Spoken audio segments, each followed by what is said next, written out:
जोहार अन्न एनटीआर जोहार अन्न एनटीआर जोहार अन्न एनटीआर जोहार अन्न एनटीआर जोहार अन्न एनटीआर जोहार अन्न एनटीआर जोहार अन्न एनटीआर जोहार अन्न एनटीआर जोहार अन्न एनटीआर जोहार अन्न एनटीआर जोहार अन्न एनटीआर जोहार अन्न एनटीआर जोहार अन्न एनटीआर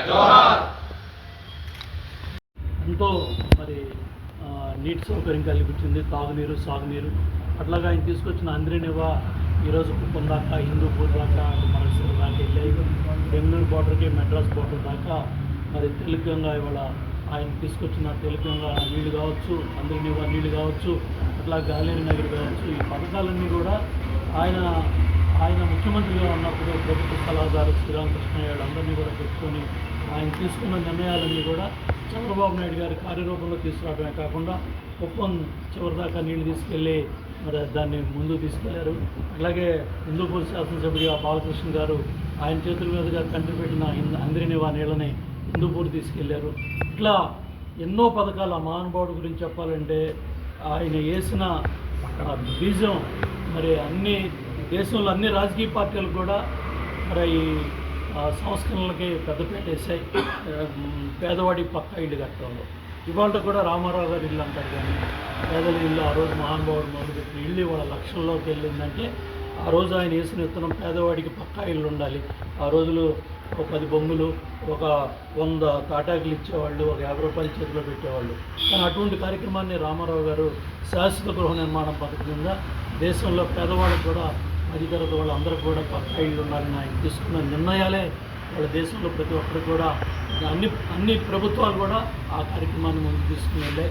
ఇలా ఎన్టీ రామారావు గారి గురించి మాట్లాడాలంటే ఎన్నో ఎన్నో ఎన్నో ఎన్నో పథకాలు సంస్థల్లో ఈరోజు కూడా చంద్రబాబు నాయుడు గారు తీసుకొచ్చిన ప్రతి పథకాన్ని కూడా పార్టీని ఈరోజు ఆ రోజు కేంద్రాన్ని ఎదిరించి ఆయన పార్టీని స్థాపించడమే కాకుండా నేషనల్ ఫ్రంట్ చైర్మన్గా ఆ రోజు కేంద్రంలో 30 పార్లమెంటు స్థానాలు గెలిచి దేశంలో 2వ అతిపెద్ద పార్టీగా తెలుగుదేశం పార్టీ ఉంది. పార్లమెంట్లో అంత ఘన చరిత్ర ఉన్న తెలుగుదేశం పార్టీ ఇవాళ చంద్రబాబు నాయుడు గారి నాయకత్వంలో మళ్ళీ ఇవాళ రాష్ట్రాన్ని మరి విభజిత ఆంధ్రప్రదేశ్లో ఇటు రాజధాని పనులు దగ్గర 53,000 కోట్లతో పరిగెడతా ఉన్నాయి. అట్లాగే పోలవరం పనులు పరిగెడతా ఉన్నాయి.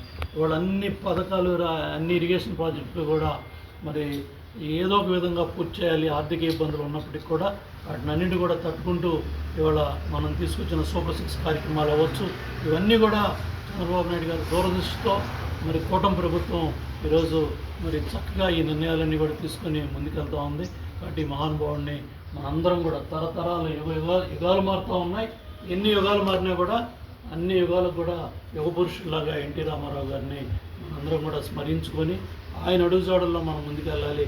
ఆయన ఏ పట్టుదలతో అయితే మరి పార్టీని స్థాపించి కార్యకర్తలని, నాయకుల్ని మరి ముందుకు తీసుకెళ్లారు, అదేవిధంగా చంద్రబాబు నాయుడు గారు కూడా ఈరోజు పార్టీని కాపాడుకుంటూ మరి వాళ్ళ పార్టీని ముందుకు తీసుకెళ్తూ ఆయన రాష్ట్రాన్ని దేశంలోనే ఆయన పారిశ్రామికంగా కావచ్చు, ఇటు వ్యవసాయ పరంగా కావచ్చు కూడా ముందుకు తీసుకెళ్ళి ఉపాధి కల్పించి లక్షలాది మంది మరి యువతకు ఏదైతే ఉద్యోగాలు ఇస్తా ఉన్నాం దాంట్లో భాగంగా మరి విదేశ పర్యటన చేస్తూ మరి ఎంతోమంది పారిశ్రామికవేత్తలు కల్పించి 20 లక్షల ఉద్యోగ కల్పనలో భాగంగా లక్షలాది కోట్లు మరి దేశంలోనే 25% మరి మన రాష్ట్రానికి పెట్టుబడులు వస్తున్నాయంటే దానికి లోకేష్ బాబు కావచ్చు, చంద్రబాబు నాయుడు గారు కావచ్చు, కుటుంబ ప్రభుత్వం అందరూ కూడా తీసుకున్న నిర్ణయాలు ఇవాళ దేశంలోనే అత్యధిక పెట్టుబడులు మన రాష్ట్రానికి వస్తూ ఉన్నాయి.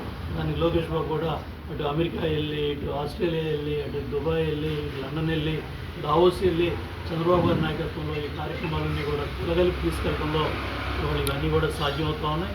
తప్పకుండా ఇవాళ కూటమి ప్రభుత్వం అట్లాగే చంద్రబాబు గారి నాయకత్వంలో తెలుగుదేశం పార్టీ మరి సంస్థాగతంగా బలపడి మళ్ళీ కార్యకర్తలని, నాయకుల్ని కాపాడుకుంటూ ఏదైతే మనం ఇచ్చిన హామీలన్నీ కూడా అమలు చేసే విధంగా మరి ముందుకెళ్తా ఉన్నందుకు మహానుభావుని మరి ఇవాళ స్వర్గీయ నందమూరి తారక రామారావు గారిని స్మరించుకుంటూ ఆయన అడుగుజాడలో ముందుకెళ్దామని తెలియజేస్తూ జోహార్ ఎన్టీఆర్, జోహార్ ఎన్టీఆర్, జోహార్ ఎన్టీఆర్, జోహార్ ఎన్టీఆర్.